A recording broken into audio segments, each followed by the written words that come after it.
নমস্কার। পশ্চিমবঙ্গ সরকারের সরকারি বিদ্যালয়ে বা স্পন্সর স্কুলে যে সমস্ত ছাত্রছাত্রী পড়ে, মাইনরিটি ছাত্রছাত্রী অর্থাৎ বৌদ্ধ, খ্রিস্টান, জৈন, ইসলাম, পার্সি, শিখ ধর্মাবলম্বী যে সমস্ত স্টুডেন্ট আছে তাদের জন্য কিন্তু এই ঐক্যশ্রী প্রকল্প চালু করা হয়েছিল। সেই ঐক্যশ্রী প্রকল্পের আবেদন শুরু হয়েছে আজ থেকে, অর্থাৎ জুলাই মাসের 15 তারিখ থেকে 2024 সালের আবেদন শুরু হয়েছে। এর কিছু শর্ত আছে, সেই শর্তগুলি বলা খুবই প্রয়োজন, কারণ এই শর্ত যদি না মানা হয় তাহলে কিন্তু কোনো ইনস্টিটিউশন বা কোনো স্কুল কলেজ কিন্তু সেই আবেদন অ্যাপ্রুভ করবে না বা ভেরিফাই করবে না। সেক্ষেত্রে কিন্তু সে টাকাটা পাবে না, তার আবেদনটা রিজেক্ট হয়ে যাবে। তো কী কী শর্তাবলী রয়েছে? আবেদনকারী ছাত্রছাত্রীকে পশ্চিমবঙ্গের বসবাসকারী হতে হবে, 1 নম্বর যেটা রয়েছে।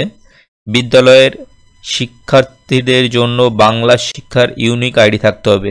প্রত্যেক স্টুডেন্টের এগেনিস্টে কিন্তু একটা বিএস আইডি আছে, প্রত্যেকটা স্কুলে প্রত্যেকটা স্টুডেন্টের এগেনিস্টে একটা করে আইডি আছে, সে আইডি থাকা লাগবে। সে আইডি দিয়েই কিন্তু অনলাইনের মাধ্যমে অ্যাপ্লিকেশন করবে এবং তারপর তাদের অ্যাপ্লিকেশনটা কিন্তু সেই স্কুলে বা সেই কলেজে যাবে। এবং তারপর যেটা রয়েছে সেটা কিন্তু পূর্বতন পরীক্ষায় অর্থাৎ আগের পরীক্ষায়, গত পরীক্ষায় 50% নম্বর পেতে হবে।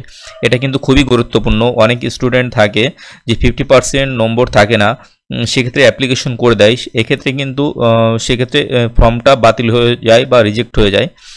তো যাই হোক, কিছু কিছু ইনস্টিটিউশন হয়তো ছাড় দিয়ে থাকে, কিন্তু অফিসিয়ালি কিন্তু তেমন কোনো নোটিফিকেশন নেই। 50% যদি নম্বর না পেয়ে থাকে সেক্ষেত্রে কিন্তু রিজেক্ট হয়ে যাবে। এখানে প্রি ম্যাট্রিক প্রথম শ্রেণী ও টিএসপি ব্যতীত, টিএসপি বলতে আপনাকে ট্যালেন্ট সাপোর্ট যেটা আছে সেটা বাদ দিয়েই কিন্তু 50% পেতে হবে। ছাত্রছাত্রীদের নিজস্ব ব্যাংক অ্যাকাউন্ট থাকতে হবে, অর্থাৎ অন্য কোনো ব্যাংকের অ্যাকাউন্ট বা গার্জিয়ানের ব্যাংক অ্যাকাউন্ট দিলে কিন্তু হবে না, ছাত্রছাত্রীদের নিজস্ব অ্যাকাউন্ট থাকতে হবে। প্রি ম্যাট্রিক ছাত্রছাত্রীদের ক্ষেত্রে বাবা অথবা মায়ের ব্যাংক অ্যাকাউন্ট থাকতে হবে। প্রি ম্যাট্রিক অর্থাৎ মাধ্যমিকের আগে যে সমস্ত স্টুডেন্টরা পড়ো সেক্ষেত্রে কিন্তু বাবা অথবা মায়ের ব্যাংক অ্যাকাউন্ট থাকলেও হবে। এখানে আছে বিভিন্ন স্কলারশিপের জন্য পারিবারিক সর্বোচ্চ বার্ষিক আয়। এই সমস্ত স্কলারশিপ পেতে গেলে বার্ষিক আয় হতে হবে প্রি ম্যাট্রিকের ক্ষেত্রে 2 লক্ষ টাকা, প্রি ম্যাট্রিক অর্থাৎ মাধ্যমিকের আগে, পোস্ট ম্যাট্রিক মানে মাধ্যমিকের পরে 2 লক্ষ টাকা। মেরিট কাম মিন্স পেতে হলে বাৎসরিক 2.5 লক্ষ টাকার নিচে পেতে হবে।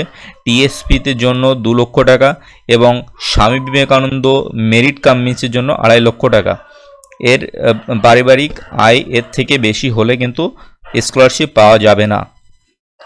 নতুন প্রকল্পের এই প্রকল্পের আর কি কি বৈশিষ্ট্য রয়েছে?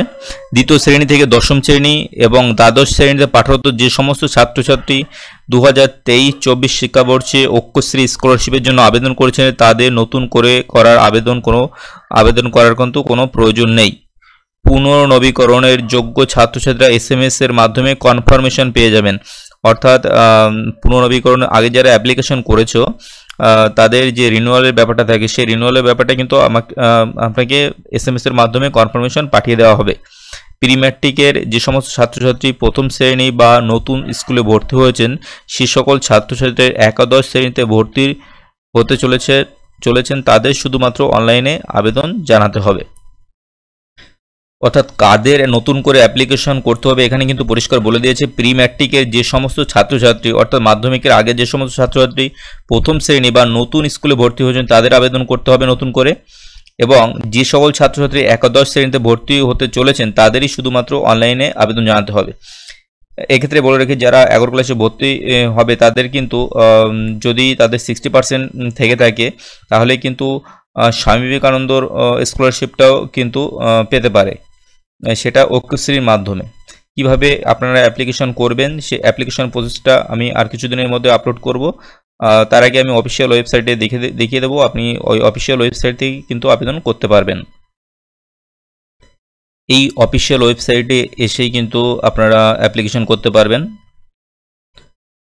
নতুন স্টুডেন্টের ক্ষেত্রে স্টুডেন্টের এরিয়া, এখান থেকে কিন্তু আপনি অ্যাপ্লিকেশন করতে পারবেন। আর যে সমস্ত ইনস্টিটিউশন করবেন সেই ইনস্টিটিউশন এরিয়া এখান থেকে ভেরিফাই করবে। এই এখানে ক্লিক করলে ইনস্টিটিউশনের যে আইডি পাসওয়ার্ড, সেই আইডি পাসওয়ার্ড দিয়ে লগ ইন করে প্রত্যেকটা স্টুডেন্টের ভেরিফাই অথবা রিজেক্ট করবে। তো কিভাবে আপনারা নতুন করে অ্যাপ্লিকেশন করবেন আমি পরবর্তী ভিডিও খুব শীঘ্রই আপনাদের সামনে নিয়ে আসবো। চ্যানেলটিকে অবশ্যই সাবস্ক্রাইব করে নোটিফিকেশনটা অন করে রাখবেন, যাতে পরবর্তী ভিডিও আপনারা খুব সহজেই পেয়ে যেতে পারেন। এই সংক্রান্ত কোনো প্রশ্ন থাকলে অবশ্যই কমেন্ট বক্সে জানাবেন। ধন্যবাদ, ভালো থাকবেন, সুস্থ থাকবেন।